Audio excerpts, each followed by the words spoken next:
নমস্কার বন্ধুরা, কেমন আছো সবাই? আশা করি সবাই খুব খুব ভালো আছে, আর আমিও অনেক ভালো আছি।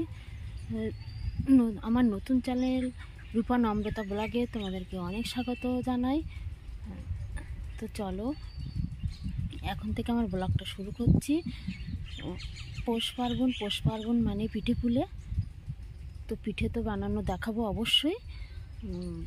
তার আগে দুপুরে রান্নাটা সেরে নেবো। তো দুপুরে রান্নাটার জন্য কি কি বাজার হয়েছে চলো সেগুলো তোমাদেরকে দেখাই, চলো দেখতে থাকো।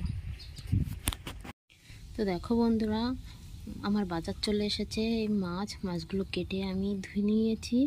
ওইদিকে সবজি রাখা আছে, ফুলকপি, আলু, ওলকপি, বেগুন, মটরশুঁটি, এগুলো আমি কেটে নেবো। তার মাঝে আমি ভাত বসিয়েছি, একদিকে ভাত, একদিকে কড়াইতে তেল দিয়েছি, মাছগুলো ভেজে নেব। তার সঙ্গে সঙ্গে আমি সবজিগুলো কেটে নেব। তো দুপুরে রান্নাটা শেষ করে নিয়ে আমি করে নেব। তো দুপুরে রান্নাটা শেষ করে নিয়ে তারপর আমি পিঠে বানাবো, চিতই পিঠে।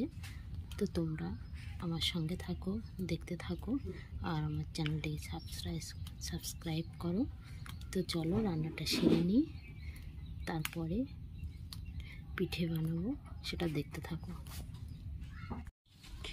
তো দেখো বন্ধুরা, আমি ছাঁচের পিঠে বানাবো বলেছিলাম, তো বানিয়ে ফেলেছি।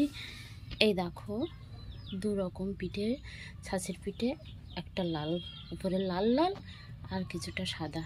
তো একটা কথা বলা হয়নি, প্রথমে আমার বলা উচিত ছিল, তো সেটা আমার মনে ছিল না, আমি সেটাই বলছি। আমি এই ভিডিওতে নতুন, তো আমার অনেক ভুলভ্রান্তি হবে, সেগুলো তোমরা প্লিজ ক্ষমা করে দিও, নিজের ভেবে কাছে টেনে নিও। তো দেখো, আমি পিঠে বানিয়েছি, ছাঁচের পিঠে। মাটির উনুনে মাটির ছাঁচ, কাঠের জালে এই ছাঁচের পিঠে এত সুন্দর হয়। তো দেখো আমি বানিয়েছি, দেখো এখনও এই ছাঁচের মধ্যে পিঠে আছে, তোমাদেরকে দেখাচ্ছি আমি। এই দেখো, আমি এটা নারকেল, লাল লালগুলো ওই পিঠের উপরে নারকেল কুড়ি জাল দিয়ে সেটা একটু একটু করে বসিয়ে দিয়েছি, সেই জন্য এগুলো লাল লাল হয়েছে। আর এই যে চালের গুঁড়ি, এটা ঢেঁকিতে ছাটা চালের গুঁড়ি ঢেঁকিতে করেছি, সেটা তোমাদেরকে দেখাতে পারিনি, তো পরে একদিন দেখাবো। তো দেখো পিঠেগুলো কি সুন্দর হয়ে গেছে, সাদা পিঠে, এইগুলো সাদা সাদা পিঠে, কারণ এগুলোর উপরে আমি নারকেল কুড়ি দেইনি, এজন্য সাদা, আর এইগুলোকে নারকেল কোড়া দিয়েছি। তো ছাঁচের পিঠে, একই পিঠে দু রকমভাবে বানিয়েছি, নিশ্চয়ই খেতে খুব ভালো হবে। কাঠের উনুনে মাটির ছাঁচে আর মাটির উনুনে পিঠে তো খুব খেতে সুস্বাদু হয়। তো আমি বানিয়েছি।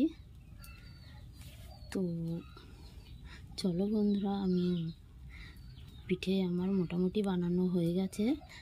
তো না টেনে আমার ভিডিওটা সম্পূর্ণ দেখো, নিশ্চয়ই ভালো লাগবে। পিঠে বানানো সবটাই কমপ্লিট, তো দেখতেই পাচ্ছ কি সুন্দর হয়েছে পিঠেটা। তো খেতেও সুন্দর তো অবশ্যই হবে। তো আজকের ভিডিওটা এখানেই শেষ করছি, দেখা হবে পরের ভিডিওতে। টাটা।